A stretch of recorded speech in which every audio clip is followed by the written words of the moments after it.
Nazmul sir, আপনার সাথে প্রত্যেকটা বাঙালি আছে, প্রত্যেকটা বাঙালি আপনার ন্যায়ের পক্ষে কথা বলার জন্য আপনাকে সেলুট। এতদিন পরে বিসিবি একটা যোগ্য লোক পাইছে। বিসিবি ক্রিকেটাররা দেখলাম যে নাজমুল স্যারকে পদত্যাগের জন্য প্রচুর পরিমাণ পায়তারা শুরু করছে, প্রচুর পরিমাণ। তো ভাইয়া একটা কথা বলি কি, আগে ছিল নাজমুল হাসান পাপন, আর এ হয়েছে নাজমুল স্যার। হ্যাঁ, সবাইকে এক খাতায় মাইপো না, ঠিক আছে? সে কথাটা বলছে অনেক ব্র্যান্ড দিয়া, দেখো তুমি।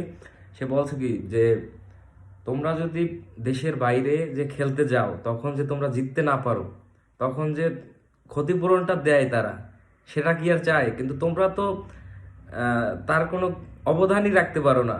সে কথাটা তো খারাপ বলে নাই, যে তোমরা যার মন মতো যেরকম পারফরমেন্স দাও মাঠে, হ্যাঁ, এগুলো তো খেলা না। তোমরা তোমরা বলতেছো ক্রিকেট খেলবা না, তোমরা খেলো না ভাই। তোমরা ক্রিকেট খেললো না, তোমাদের থেকে বাংলাদেশ রিপ্রেজেন্ট ভালো করে একজন টিকটকাররা তোমাদের থেকে বাংলাদেশকে ভালো জায়গায় নিতেছে দেখলাম।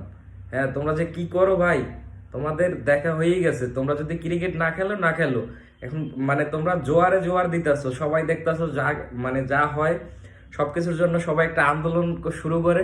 মানে তোমরাও শুরু করে দিয়েছো যে আন্দোলন, প্রেস কনফারেন্স। হ্যাঁ, এগুলা কি ভাই? তোদের খেলা লাগবে না। এখন গ্রামগঞ্জের ওদিকে দেখবে যে ইরিধান ইরিধান লাগায়, ইরিধান শীতের মধ্যে মানুষ খুব কষ্ট করে, লোক পায় না। তোমরা যাই ইরিধান লাগাও, ঠিক আছে?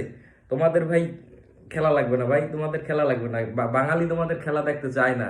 তোমাদের থেকে টিকটকাররা ভালো রিপ্রেজেন্ট করবে দেশকে। হ্যাঁ, তোমরা দরকার নাই ভাই তোমাদের খেলার।